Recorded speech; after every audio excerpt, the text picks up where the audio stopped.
Okay ji, अस्सलाम वालेकुम students. This is clip number 2, CA week 11।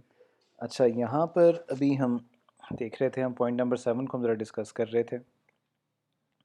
अच्छा, यहाँ पर जैसे हमने पहले भी हमने डिस्कस किया था चैप्टर नंबर 7 में कि हमारे पास प्रोसीजर्स होते हैं। प्रोसीजर्स बेसिकली आपके पास सब प्रोग्राम्स होते हैं। इनके आप मुख्तलिफ नाम डिफरेंट प्रोग्रामिंग लैंग्वेजेस में देखते हैं, जैसे फंक्शन भी आप इसे कह सकते हैं। आप इन्हें मेथड भी जावा में कहते हैं। तो ये इंडिपेंडेंट प्रोग्राम्स होते हैं। तो हमारे पास मोस्ट ऑफ द टाइम्स जैसे अगर आपने ये सी एस के स्टूडेंट्स के लिए असेंबली लैंग्वेज में देखा था कि जब हम एक प्रोसीजर से दूसरे प्रोसीजर पे हम मूव करते थे, जब को या कॉल करते थे, तो उसका जो रिटर्न एड्रेस होता है वो भी लाजमी होता है, क्योंकि हमने वापस उस मेन प्रोसीजर जिससे कॉल हुआ होता है वापस अपनी स्टेप ऑफ इंस्ट्रक्शंस एग्जीक्यूट करने के बाद वापस उधर आना पड़ता है। तो इसका रिटर्न एड्रेस स्टोर करना होता है। फिर हमारे पास में बहुत सारी और चीज़ें होती हैं जिसे हमने सेव करना होता है। अगर हम ये सारे काम मेमोरी में ये सारे जो वेरिएबल्स हैं अभी हम आगे जाके देखेंगे स्टोर करेंगे, तो हमारे लिए थोड़ा सा मुश्किल हो जाएगा, हमारी जो प्रोसेसिंग होगी थोड़ी सी इनएफिशिएंट हो जाएगी। तो हम करते क्या हैं कि हम बहुत सारी चीज़ें रजिस्टर्स में सेव कर लेते हैं। अच्छा, मेमोरी में क्यों नहीं करना चाह रहे और रजिस्टर्स में क्यों करना चाह रहे हैं, थोड़ा सा मैं बता दूँ आपको। देखिए, मेमोरी जो होती है it is little far from the processor, लेकिन रजिस्टर जो होते हैं उसकी अपनी इंटरनल मेमोरी होती है। ठीक हो गया। तो अगर मैं हर काम के लिए या बहुत सारे कामों के लिए मेमोरी में जाऊंगा और वापस आऊंगा, तो इट विल कंज्यूम टाइम। लेकिन अगर वही चीज़ मेरे पास पड़ी हुई है, तो यानी मैं अगर प्रोसेसर हूँ, मेरे पास पड़ी हुई है रजिस्टर्स में, क्योंकि मेरी अपनी इंटरनल मेमोरी है, तो वो एक एफिशिएंट प्रोसेसिंग हो जाएगी और मेरा टाइम बच जाएगा। तो हमारे पास जो रिस्क आर्किटेक्चर है प्रोसीजर्स को हैंडल करने के लिए, विच आर इंडिपेंडेंट प्रोग्राम्स, उनके लिए हम ओवरलैप रजिस्टर विंडो इस्तेमाल करते हैं। अच्छा, अब यहाँ पर ओवरलैप रजिस्टर विंडो है क्या, हम ज़रा देखते हैं।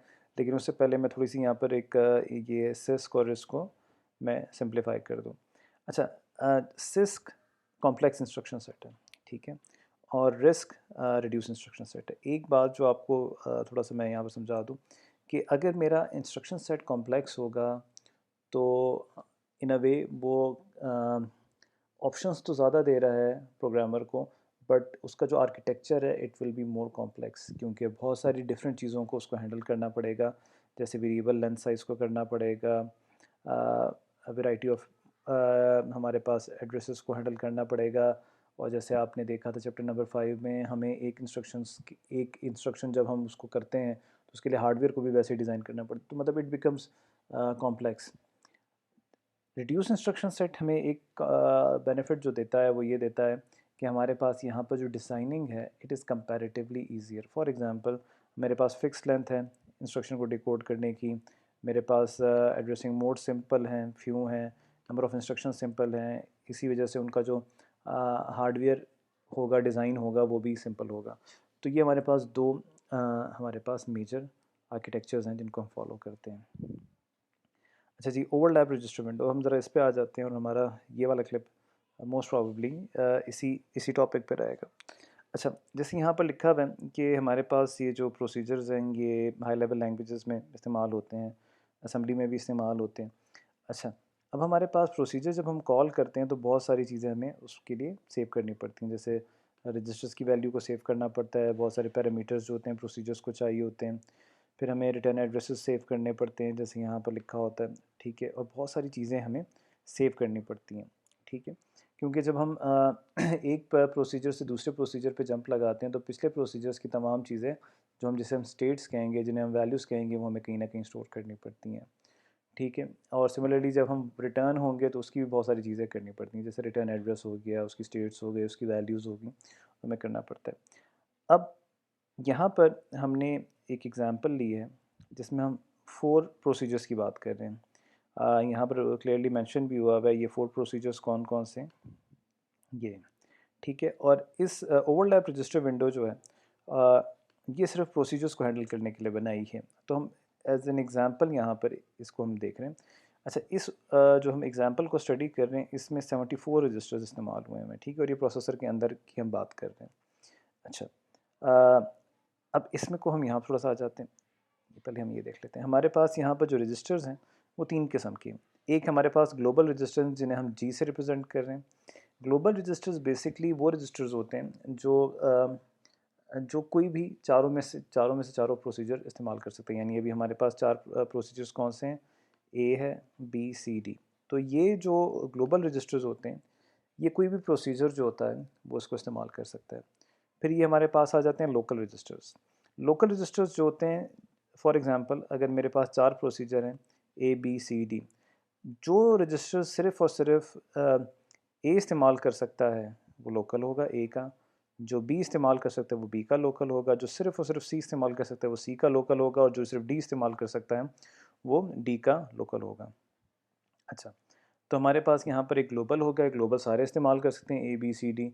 लेकिन जो ग्लोबल होंगे वो सिर्फ एसोसिएटेड होंगे स्पेसिफिक प्रोसीजर्स के साथ। फिर हमारे पास आ जाते हैं कॉमन।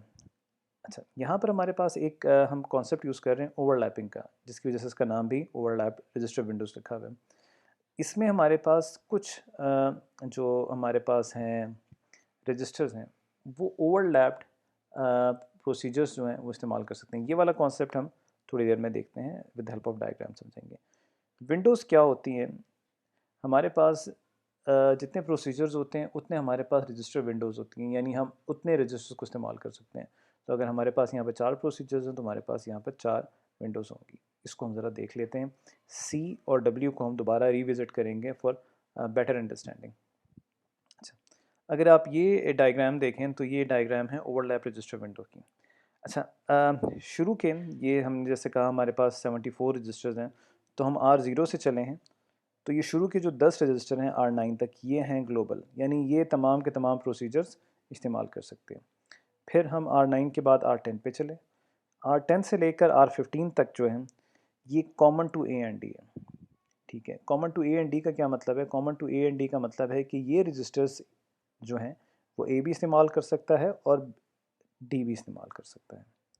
ठीक है, ये आपके पास आ गए R16 से R25 लोकल टू ए। ये वो रजिस्टर्स हैं सिर्फ़ और सिर्फ जो ए प्रोसीजर इस्तेमाल कर सकते हैं। फिर यहाँ पर अगर आप देखें R26 से R31 पर, ये अगेन आ गए हैं common to A and B. ये वो रजिस्टर्स हैं जो ए और बी इस्तेमाल कर सकते हैं।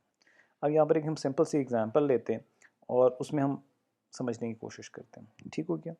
फॉर एग्ज़ाम्पल ए जो है मेरा एक मेन प्रोसीजर है और उसके अंदर मैंने एक स्क्वायर रूट का फंक्शन कॉल किया, यानी फंक्शन मैंने एक प्रोसीजर कॉल किया।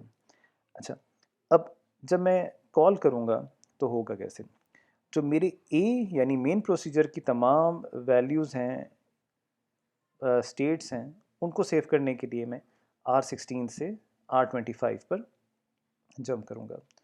लेकिन मेन के प्रोसीजर यानी ए प्रोसीजर ने अपने पैरामीटर्स को शेयर करने हैं, और वो पैरामीटर्स के साथ शेयर करने हैं बी के साथ, यानी वो मेरे स्क्वायर रूट के फंक्शन यानी मेरे स्क्वायर रूट के प्रोसीजर के साथ शेयर करने हैं। तो वो वाली वैल्यूज़ मैं लोकल में तो नहीं रख सकता, वो वाली वैल्यूज़ मैं कहाँ पर रखूँगा? लोकल में रखूँगा। और लोकल में इसलिए रखूँगा कि वो बी के साथ शेयर हो जाए। तो यानी कॉमन जो रजिस्टर्स होते हैं, इसमें हम एक प्रोसीजर जब दूसरे प्रोसीजर के साथ कोई वैल्यूज़, कुछ पैरामीटर्स, कोई स्टेट शेयर करना चाहता है तो वो यहाँ पर रखते हैं। जैसे स्क्वायर रूट के फंक्शन में जब हम मेन के फंक्शन में स्क्वायर रूट के फंक्शन को कॉल करेंगे, जो पैरामीटर्स मैं पास करूँगा वो बेसिकली हैं तो मेन स्क्वायर रूट के फंक्शन में पास करना चाह रहा है, तो वो यहाँ पर होंगे। अब जब स्क्वायर रूट का फंक्शन अपनी प्रोसेसिंग करेगा वो लोकल टू बी करेगा। लोकल टू बी का मतलब है यानी जो उसकी अपनी प्रोसेसिंग के लिए इस्तेमाल होंगे वो यहाँ पर इस्तेमाल होंगे। क्लियर हो गया? तो अब थोड़ा सा आपको आइडिया क्लियर हो गया कॉमन और लोकल में क्या फ़र्क है। सिमिलरली अगर प्रोसीजर बी ने एक फर्दर किसी और प्रोसीजर को कॉल किया है और उसका नाम सी है और उसके साथ उसने कुछ इंफॉर्मेशन, डाटा, पैरामीटर्स वगैरह कुछ शेयर करने हैं, तो वो कॉमन बी टू सी करेगा। सिमिलरली जो सी अपनी प्रोसेसिंग करेगा वो लोकल में करेगा, और सी ने अगर डी के साथ कुछ शेयरिंग करनी है यानी फर्दर एक प्रोसीजर को उसने कॉल किया है तो यहाँ पर करेगा।